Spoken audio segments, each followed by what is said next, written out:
సంక్షేమ శాఖలో పథకాల అమలుకు ఎన్ని నిధులైనా ఖర్చు చేసేందుకు రాష్ట్ర ప్రభుత్వం సిద్ధంగా ఉందన్నారు డిప్యూటీ సీఎం బట్టి విక్రమార్క.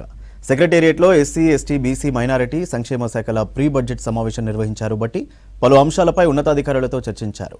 సంక్షేమ హాస్టళ్లు, రెసిడెన్షియల్ స్కూల్స్, గురుకులాలకు సంబంధించి అద్దెలు, డైట్ బిల్లులు ఎప్పటికప్పుడు చెల్లించాలని అధికారులకు సూచించారు. శాఖల వారీగా ఉన్న బకాయిల వివరాలు అడిగి తెలుసుకున్నారు.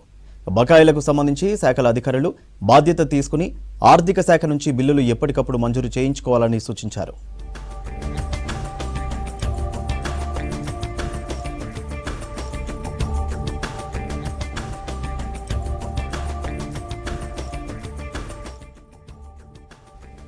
సంక్షేమ హాస్టల్, గురుకులాల్లో మంత్రులు, ఎమ్మెల్యేలు, సీనియర్ అధికారులు పర్యటనలు నిరంతరం ఉండేలా చూసుకోవాలన్నారు. బట్టి సబ్-ప్లాన్ చట్టం ప్రకారం వివిధ శాఖల నుంచి ఎస్సీ, ఎస్టీ శాఖలకు రావాల్సిన నిధులపై కసరత్తు చేసి సీరియస్గా ఫాలోఅప్ చేయాలని తెలిపారు.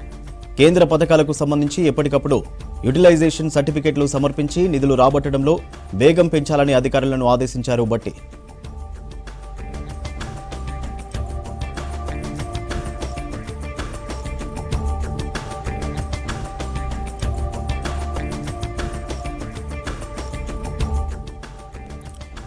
ఆదిలాబాద్ నుంచి భద్రాచలం వరకు అటవీ హక్కుల చట్టం కింద లక్షలాది మంది గిరిజనులకు భూ పంపిణీ జరిగిందని తెలిపారు డిప్యూటీ సీఎం. ఈ భూముల అభివృద్ధికి సంబంధిత అధికారులతో సంయుక్తంగా సమావేశాలు నిర్వహించాలని ఆదేశించారు.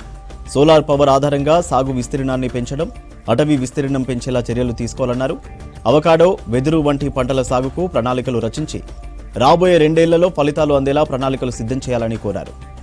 ఎస్సీ, ఎస్టీ ఆవాసాల్లో నిరుపయోగంగా ఉన్న ఎత్తిపోతల పథకాలకు మరమ్మతులు చేపట్టాలన్నారు.